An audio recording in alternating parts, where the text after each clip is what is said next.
ചിറക്കടവ് ഗ്രാമപഞ്ചായത്തിന്റെ നേതൃത്വത്തിൽ Vazhoor Angeles village ആശാനിലയം സ്കൂളിലെ കുട്ടികൾ ലഹരി വിരുദ്ധ ബോധവൽക്കരണ പരിപാടി നടത്തി. സ്കൂൾ പ്രിൻസിപ്പൽ സിസ്റ്റർ ലിറ്റി സേവ്യറിന്റെ നേതൃത്വത്തിൽ മറ്റ് അധ്യാപകരുടെയും മാതാപിതാക്കളുടെയും ഒപ്പമാണ് കുട്ടികൾ പൊൻകുന്നം ടൗണിൽ ലഹരി വിരുദ്ധ പ്രചരണം നടത്തിയത്. Angels village assistant director father Thomas Kandathil ലഹരി വിരുദ്ധ സന്ദേശം നൽകിയ ശേഷം പ്രചരണ പരിപാടി ഫ്ളാഗ് ഓഫ് ചെയ്തു.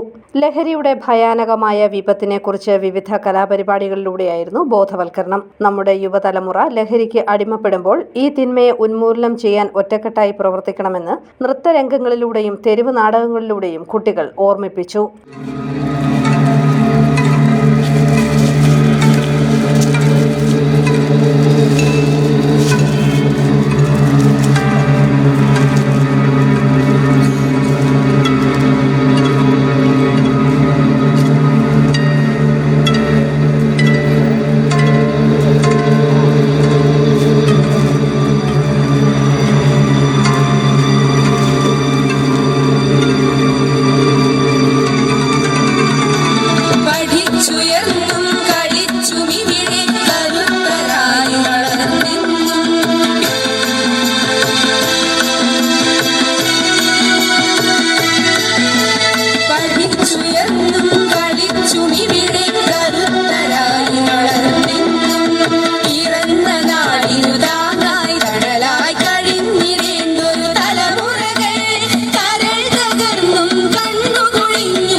ചിറക്കടവ് ഗ്രാമപഞ്ചായത്ത് പ്രസിഡന്റ് അഡ്വക്കേറ്റ് CR ശ്രീകുമാർ മുഖ്യ സന്ദേശം നൽകി. ലഹരിയെ ഫലപ്രദമായി നേരിട്ടില്ലെങ്കിൽ സമൂഹം തന്നെ ഇല്ലാതാകുമെന്നും വരും ദിവസങ്ങളിൽ 250ഓളം ലഹരി വിരുദ്ധ യോഗങ്ങൾ ചിറക്കടവ് പഞ്ചായത്തിന്റെ വിവിധയിടങ്ങളിൽ നടക്കുമെന്നും അഡ്വക്കേറ്റ് CR ശ്രീകുമാർ പറഞ്ഞു.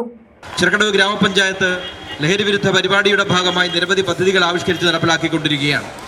ജീവിതമാണ് ലഹരി എന്ന പേരിൽ ഞങ്ങളിപ്പോൾ ഈ വലിയ മഹാവിപത്തിനെ നേരിടുന്നതിനു വേണ്ടി 250ഓളം ലഹരി വിരുദ്ധ യോഗങ്ങൾ സംഘടിപ്പിക്കാൻ തീരുമാനിച്ചിട്ടുണ്ട്.